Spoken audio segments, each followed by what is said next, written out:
in theory, the idea that the TransCanada company will take full responsibility for all their damage and restore all the damaged environments is great, but unfortunately, tar sands cannot be cleaned up that easily, and the polluted areas cannot be restored that easily.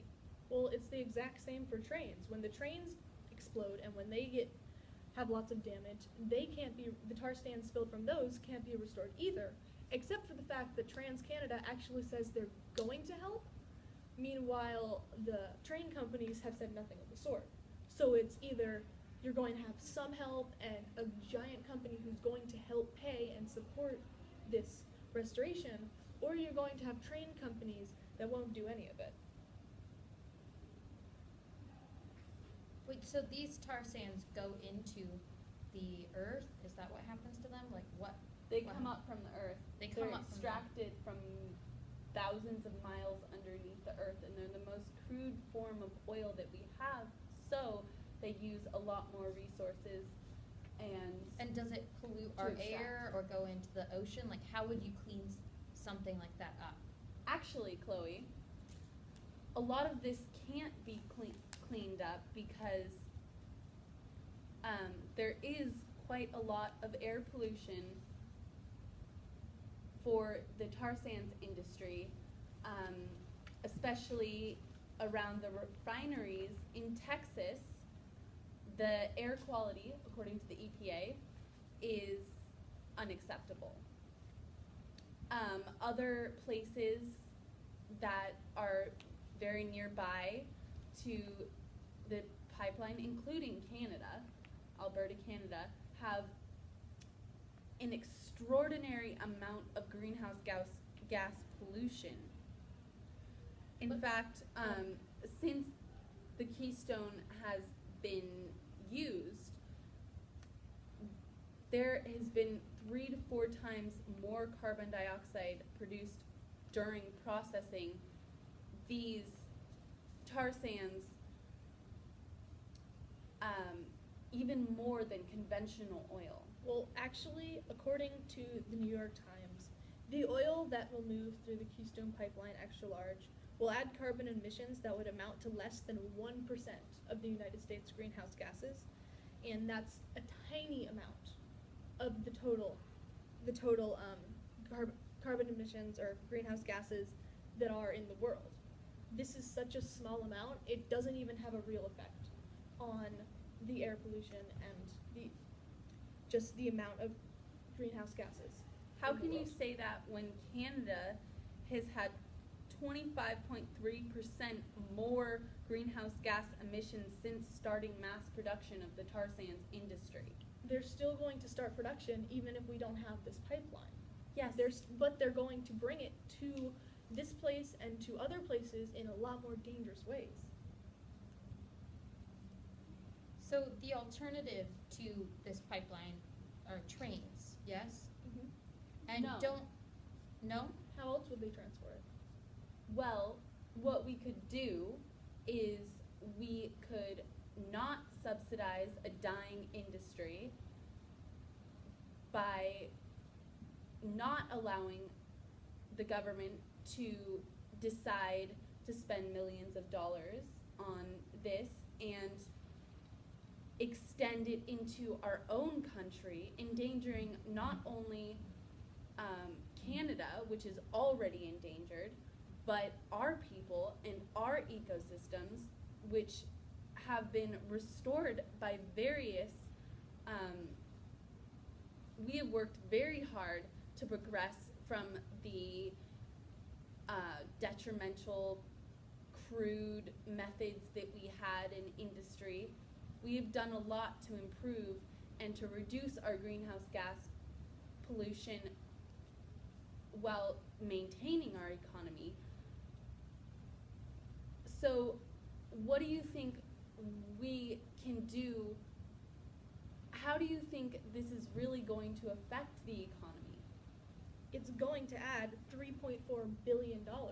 Yes. That's what's going to do. It's going to put this back into the economy, back into working people's pockets, and back into so it can be respent and just $3.4 billion. That is a lot of money that's going to go back in if this pipeline is built. Yes, but in the United States currently, there is no market for tar sands. This is a projected idea that tar sands are an industry that will add this. We have no idea, and the tar sands that we're mining in Alberta, they are the last of the tar sands. Okay, so they're the last of the tar sands. It's not a sustainable industry that's going to create more lasting jobs or fuel industry that can last forever. It is a dying industry that will pollute while it takes. It is a dying industry, and it's going to pollute anyways. This pipeline is not going to stop or make more of these tar sands come to light. This pipeline is just going to bring them into the United States so we can have a hand in refining them. And if we have a hand in refining them, we can use better processes. We can make it more ecologically sound. But we won't. But we won't. How do you know? That's the real question here. There is no solid evidence that the United States is not currently attempting to find other ways to refine this.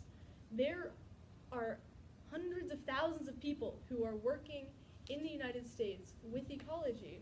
It seems pretty evident that at least 2 or 3 of them are going to be working with tar sands and trying to figure out what we can do. This is a problem now, and the tar sands industry now is affecting the United States. By promoting the Keystone XL pipeline, the United States government isn't adding to the economy. They don't have any real solutions to have sustainable refining of these tar sands now. So They are actually adding the refining of these tar sands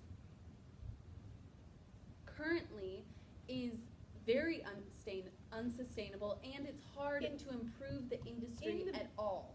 In the Because building of of this the- pipeline, Because of the nature of tar sands, because of their incredibly dirty and crude nature, it is hard to do anything to make it sustainable. it's hard, but it's not impossible. This pipeline, you said that this pipeline won't do anything for the economy now. In building it, it will create 42,000 jobs. That's in creating it. That is not in the long run. That is in the actual building. It's going to make that many jobs. The actual building is when it's going to add $3.4 billion to the economy. The United States isn't even actually paying for this. TransCanada and other companies are going to help make this happen. If the United States is just going to help subsidize it, which is just going to make it a little bit cheaper for them so they can give more money to their workforce. So they can make a little bit of a profit, which will then again go back into the economy. Yes, but as I mentioned before, the tar sands industry is about to die. This is the last that we have, and therefore the jobs that are created and the money that we're using to promote this industry are not lasting, and they will have, They're probably there's gonna no last. hope for the future. There's no hope for the future except the $3.4 billion that will be added to the economy and the 42,000 jobs that will become part of the workforce.